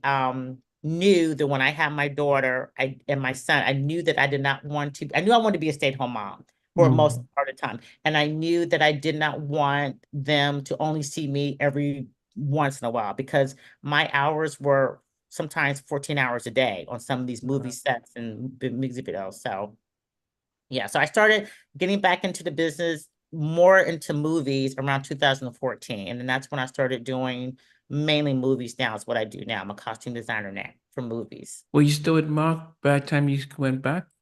Yes, yes, yeah. We didn't file for divorce until 2022. So that was just 2 years ago. Oh, so was he supportive of you going back? Oh yes. Yeah, he was very supportive. In fact, it's so funny because a friend of mine, I'm not really on social media on Twitter, but a friend of mine, about a couple of months ago, sent me a Twitter that he actually had posted back in 2007. I had no idea because I was never on Twitter. And he had posted a Twitter saying it was me and him, a picture of me and him together. And he talked about his wife being a stylist. So he was always very supportive. Mark has always, I will say that he has always been my biggest cheerleader when it comes to me being in the business.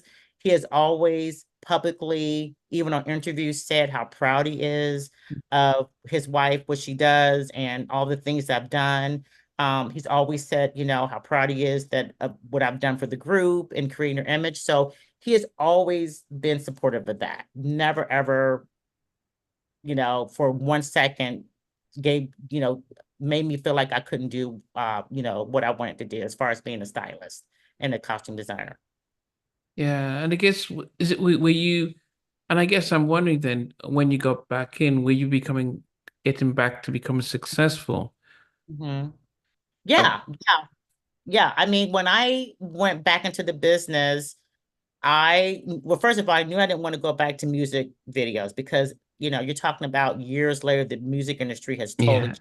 I yeah. mean, it is just, forget it. Music videos, there are none. Like, and if you do, there's like the budgets are very small. I mean, when I was doing it, the budgets were like movie budgets. Mhm. So, now people just take a YouTube video, like that's your music video. Yeah, yeah. So I knew that when I got back into the industry, I wanted to do film. I knew I wanted to start that path, which is what I did.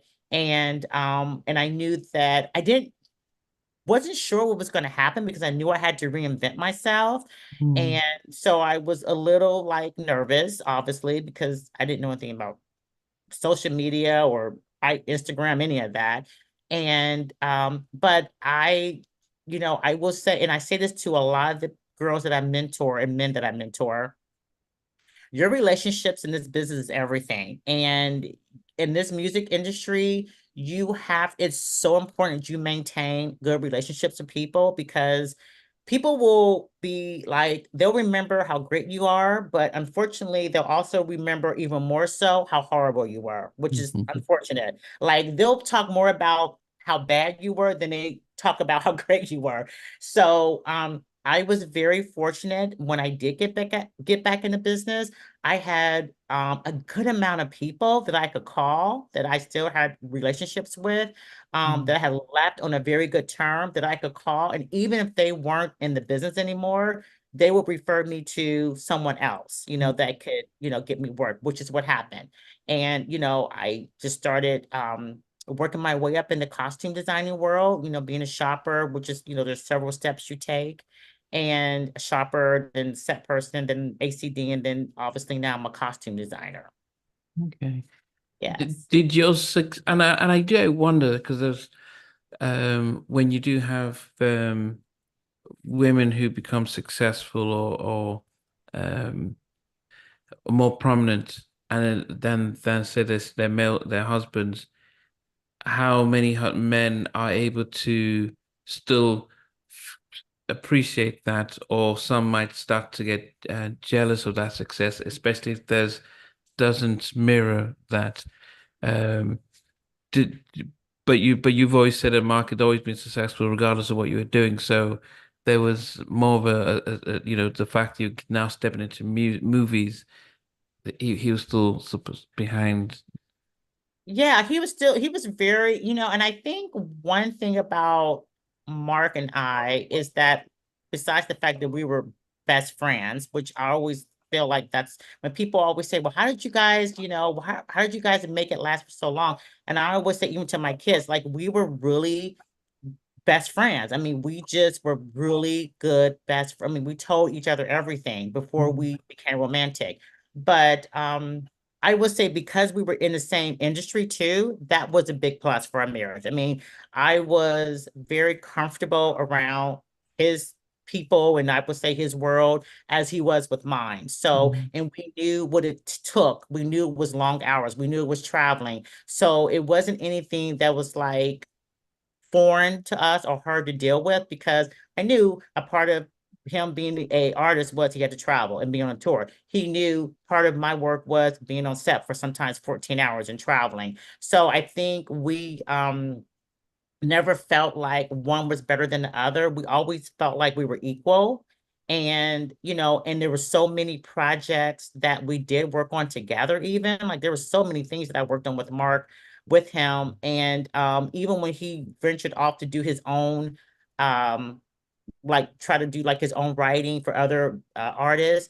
I styled his artists. I styled those artists. So we were Mm. always collaborating and always trying to work together and build each other up. If I was on a movie, let's say, and they needed like maybe somebody to do a soundtrack or music, I would automatically try to get Mark involved. So it was like a collaboration with us with everything. And I think it's just because we were both pretty much in the same world, which Mm. for me, I feel like that was a huge plus for, for us, not only as working together, but just for our marriage, we just have that really strong mutual respect for each other. So where are you now then? What's some of the new things you're doing now?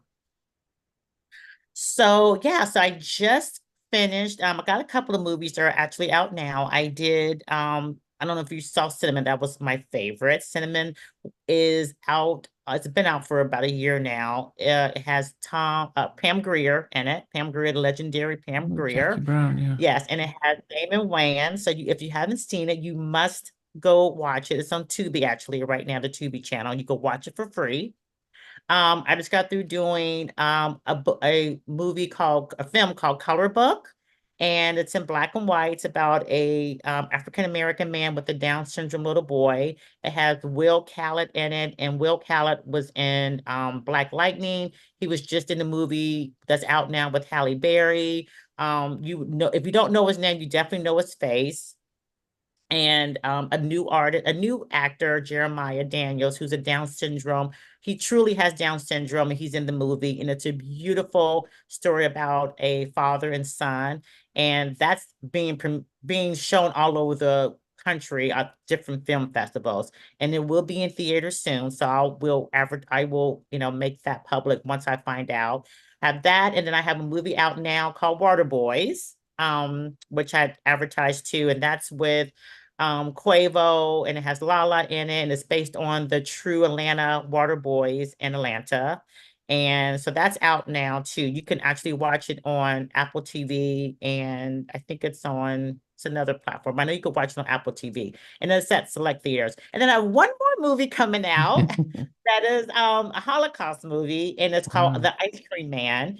And it was actually a very passionate story that I wanted to do. It's based on the Holocaust, and it's a true story of a man that was obviously killed during the Holocaust. And it's called The Ice Cream Man, and it's being premiered at different film festivals as well, and it will be at select theaters soon. So and then I just have a couple other things coming up that I'll be working on that I'll advertise soon.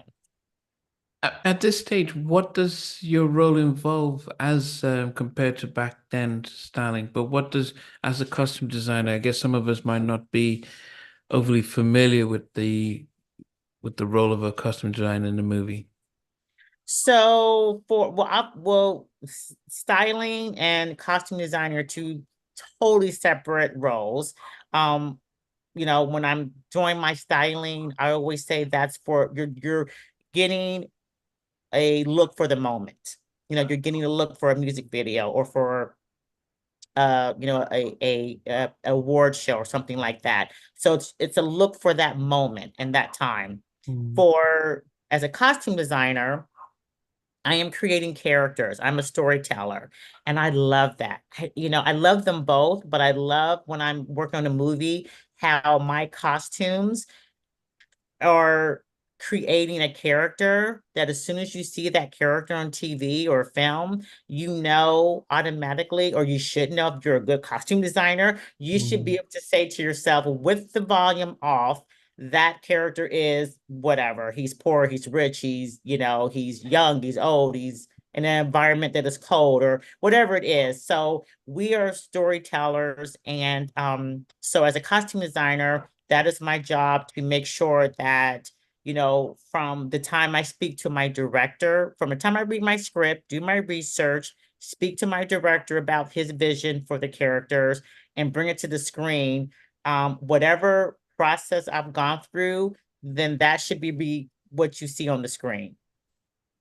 It's a lot of work that goes behind the scenes as a costume designer.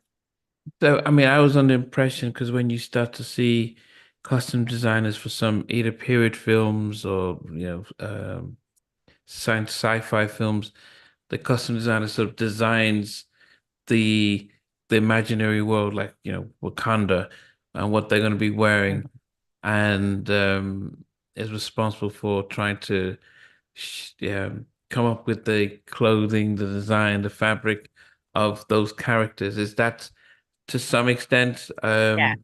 Okay. Yeah, yeah. I am, depending on the budget, of course. Sometimes make my garments. And sometimes it's just mainly just going to costume houses or thrift stores or whatever, depends on the script.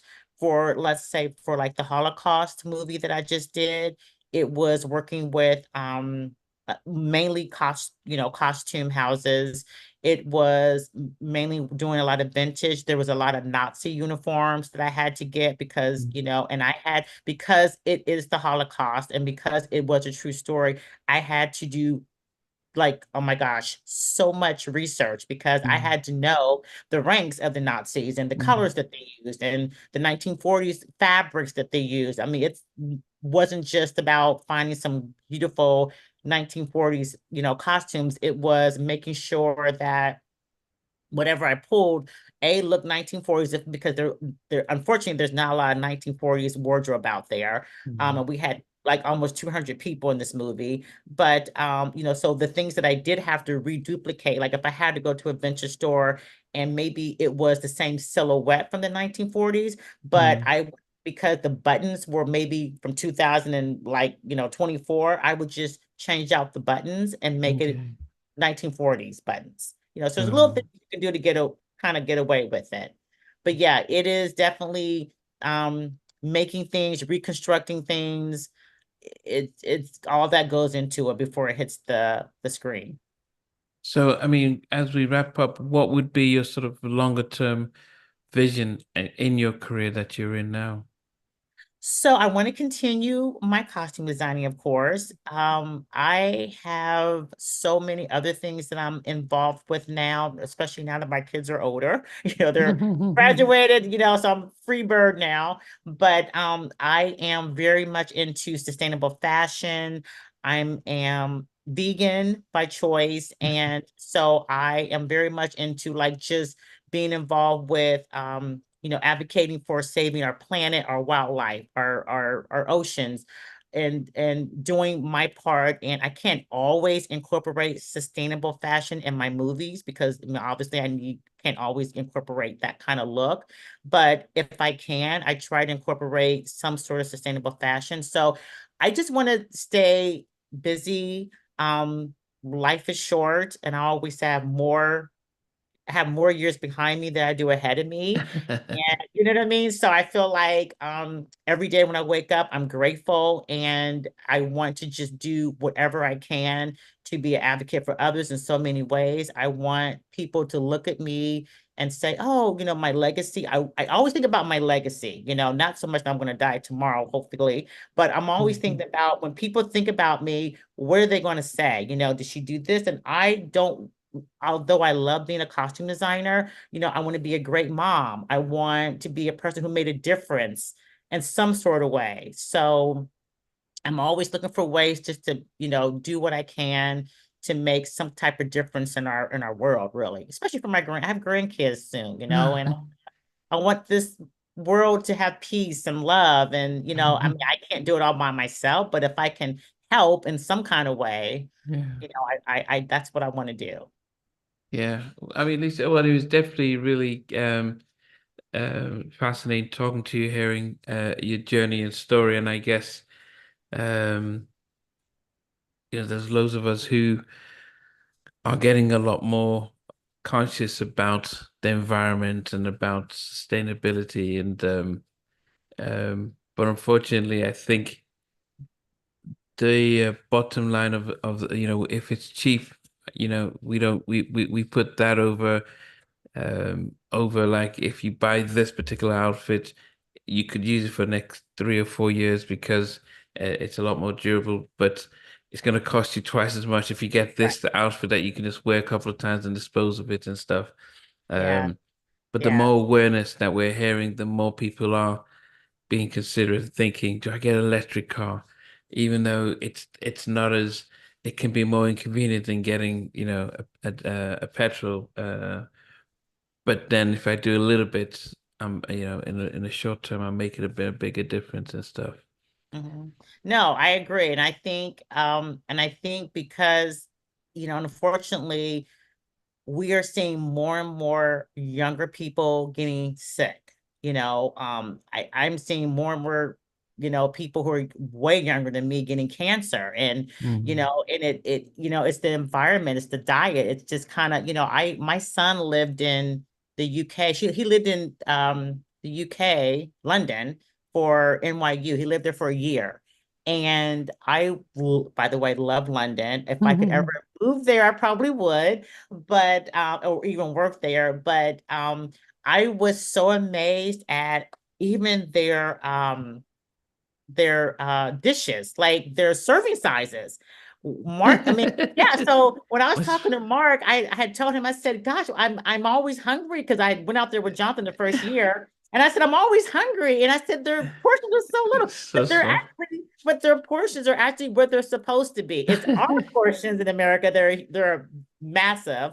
Um, but I thought that was so interesting that that is the way they eat. And even I thought it was interesting how so many things in America that's legal ingredients to put in our foods is Yeah, not what they do yeah, in UK, you yeah, know? yeah, So it's just, it's really about educating yourself. And like I said, so many people I think are getting sicker, and a lot of it you can't help, but I think you can try to help prevent it by diet, your environment, what you put on your skin, make all that plays a yeah. part in, your longevity in your life. So Yeah, I yeah. guess for those who are thinking, yes, because I spent 10 years in the US. I went to college in Milwaukee and I lived out in Redondo Beach and Culver City for many years. And yes, you will notice the difference with your plate size, your drink size. But also, yes, you would notice the difference in we can't import American chicken because of all the things, the steroids and stuff that's put in it. It wouldn't pass health and safety over here. Yeah. So, but yeah, so those are things. I mean, I guess long term though, is there an ultimate dream in as a costume designer?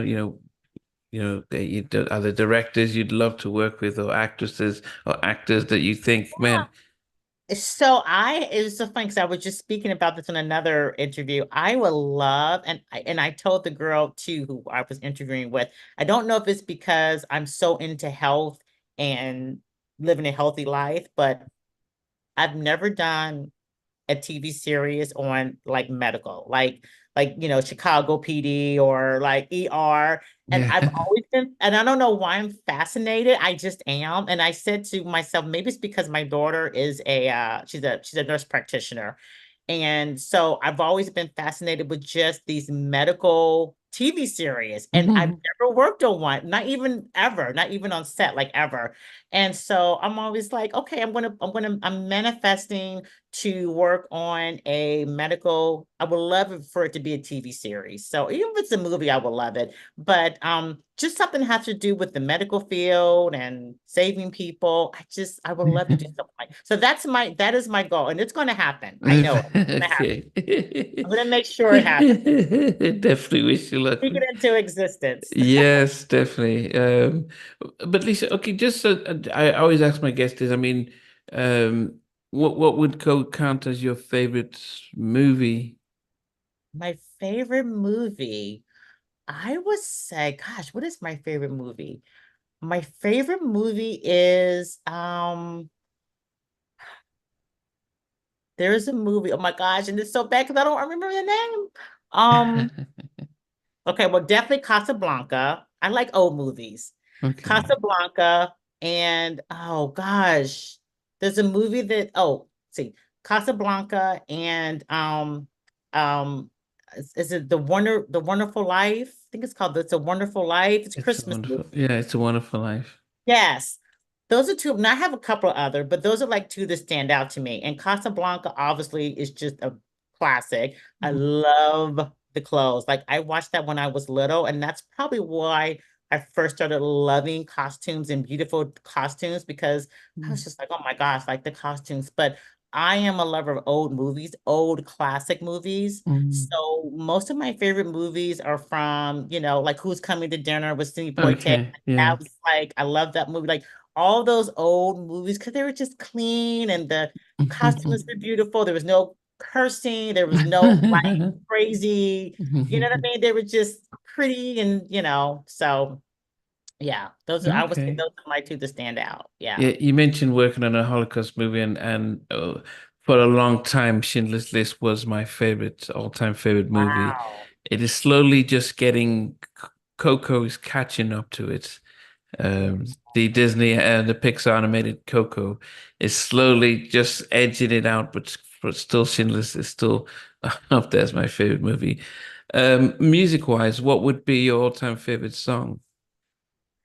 My all-time favorite song. Let's see, what is my all-time? I have to think. Let's see. It's probably something old, of course, because I like old songs. Probably it is, I would say anything by Michael Jackson. Anything by Michael Jackson, all time for I love Human Nature by Michael Jackson. That's like one of my favorite songs. I think it's just because of the lyrics. I love the lyrics in that song. So I would say that's one of my favorites. But anything by Michael Jackson, anything by Marvin Gaye, like those are my two, you know what I mean? Like I'm old school. Like yeah, Michael Jackson, Marvin Gaye, Stevie Wonder, people like that. Like those are like even like Average White Band. Like I don't know if I'm aging myself, but like No, no, no. I still listen to those people. Mm. So yeah, but definitely anything by Michael. So I Just guess you said Human Nature. Yeah. I mean, Human Nature is my favorite. I mean, he has many, but that's one that I love, and it's been redone so many times. yeah. The Lady in My Life is my all-time favorite song. Oh yeah, that's a good one. That's a Yeah. good one. Yeah, Yeah. yeah. Yeah. Yes. So, okay.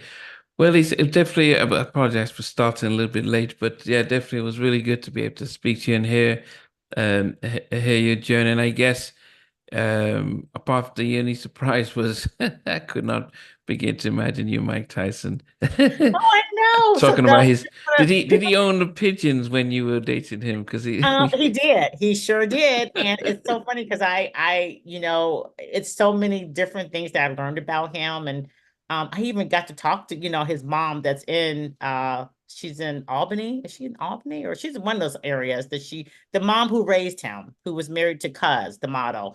I had spoken to her a couple of times and he would go there still. I don't know if she's still alive, but I think she died. But well, she might still be alive, but he would go there, when he was going through stress, and then he had a house in Cleveland, Ohio that he would go to a lot, that I visited a lot. But yeah, I know that's a whole nother chat with you. But All the things that happened with us. It does he was, still remember you if you saw him today? I would think so. He would call me, I mean, when we were dating, he never called me Lisa. He would always call me Smetley. Like that was his name for me. He called me by my maiden last name. He was obsessed with that name because he would always say it sounds English, which it probably is.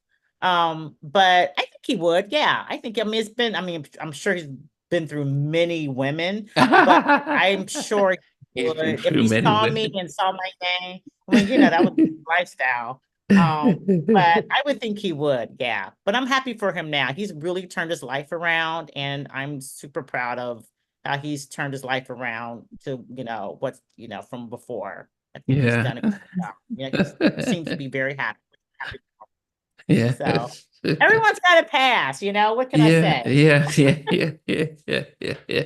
So Yeah, no, but as I said, it's definitely, I guess, yes, there's always an opportunity if you ever do, um, write a book and stuff. But also, I think I've even heard from, I had guests who were male and they spoke about having to be being invited to hotel rooms and house parties and they show up and they're the only one there that they have to quickly leave. So Mhm. because they were promised things and they're like, it's not worth my life, So Right. I Yeah. guess that's always the sad thing that those within the industry have known about, but now it's becoming in the public, and the hope is that it doesn't happen. It's not happening anymore. But That's sadly, my hope. Yeah, I yeah, mean, I feel like since it is coming to the forefront, that makes people more aware, and even I wouldn't use the word scared, but I think it makes them more leery of putting themselves in a position because they know there's a chance. Number one, you could be videotaped. Nowadays you can videotape anybody with a hidden camera on your phone. But I mm, feel like that they know now that with all this stuff going on with all these different celebrities and obviously with PD and all this stuff coming out, it's like you just know that no one is invincible. No mm, one is so high at the top that they can't get caught doing anything. That's just, obviously we still have yet to see what's going to happen, but that's with anybody. Like you're not bigger than the law, you're not bigger than God, like mm. you eventually, no matter what, I always say what's in the dark will come to the light Yeah, eventually. It takes yeah, years. And it's just kind of like the way of life, you just that's just what happens. You just can't keep doing things over and over and not something end up happening or coming out to where it reveals yeah, um yeah, really happening. So you just yeah, kind of have to know that yeah, you might be getting away with it now, but eventually something's gonna happen yeah. when it comes. There was a phrase that I always remember growing up in. It's one day for the I think it was every day for the thief, but one day for the owner. And so you get caught one day. Every day the thief can come in and take what they want, but just that one day the owner comes and catches you, then that's it. And yeah, I think Harvey Weinstein was so powerful that everyone was afraid. And then once he got brought down, it was open season. Mhm. Um, but as I said, it's important that the industry is made safe because of our kids and grandkids who would want to work in there. You don't want to start, you know, fearing that they're just going to be taken advantage of just to make it and stuff. So we can only just hope. But yeah, definitely, Lisa, it's definitely been great. When we see you Yeah. nominated for Academy Award or Golden Globe for Best Costume Designer for the hit medical series. I will Yeah, be the first to come on your show to talk about it. I promise you. yeah, I've enjoyed this very much so. yeah, so I appreciate it. And as I said, it's yeah, I mean, as I said, it's good to be able to hear that Chucky, because as I said, really when Chucky came to the UK, we hung out for hours just chatting. Then we Wow. did a show, and then we've done two shows, and but it's good to be able to hear that actually he's always been that guy. Yeah. Yeah, Oh, because some yeah. yeah, and I will listen. I told Chucky, and Chucky's always like, "You're just so kind." I'm like, "No, but it's true." Like, I wouldn't say if it wasn't true. Like, he really, if and here's the thing about Chucky, I've never heard now is, of course, I don't speak to everyone. I've not ever heard anyone say one bad thing about him. They always say he's polite, he's nice, he's funny, he's great to work with. And I'm just like, those are the type of people that A, I love to be around, and B, that I am proud to know. I mean, because he is just, I mean, not only is he just obviously amazingly talented, but just to know that he's just still so humble and sweet and genuine as he was. I mean, I met Chucky, I think he was 21. I mean, he was a kid when I met him. We were kids when we were working together, when we first started working together. So to know that he still is with all the success that he's had and still that still same humble, person, says a lot about him. Did you do good games and Girl, I Love You and all those videos? I did Turned Away. I did Turn Don't You okay. Love You. Yeah. Yeah, I did obviously his first CD cover and his second CD. I didn't do the other ones after that because I was working at that point is when I started getting really busy and started working with other artists. So, but Mm. I did first three video, no, first two videos and then the two CDs. Yeah, Okay. Okay. Okay. yeah, No, not a yeah. problem. We became Uh, very good friends, which I'm grateful for. So yeah, he's a great guy. Yeah, definitely. Oh, well, Lisa, appreciate everything. It's 1:45 here, and but we'll be sure Oh wow. to Okay. to keep in touch and stuff. Actually, this is probably my first interview that I've done since my 3 month hiatus. So yes, hence I probably got the timings wrong and stuff. Yes, I just yeah, it was pretty busy leading up to July, and mid-July. So I've just been off, and so this was the first one I've done since, and so slowly getting back into it. So it was definitely great to, and I Oh, guess hearing your stories is, those reasons why it's always great to be able to do these things, just to be able to just hear, and so people to get inspired and people to be learn life lessons when they're going through what they're going through. So yeah. yeah, it is. And I just want to say one more thing that I didn't even get to say that, my I think I told you in the beginning that I grew up around a lot of musicians. My two uncles, one of them was the original lead singer in Shalimar, Gerald Brown, for the song Take That to the Bank. If you remember that song, that was the very first Shalimar song. Oh, before they brought Jeffrey and before they Howard bought Hughes. before they bought Howard. Howard, he was with Okay. Jeffrey and Jody.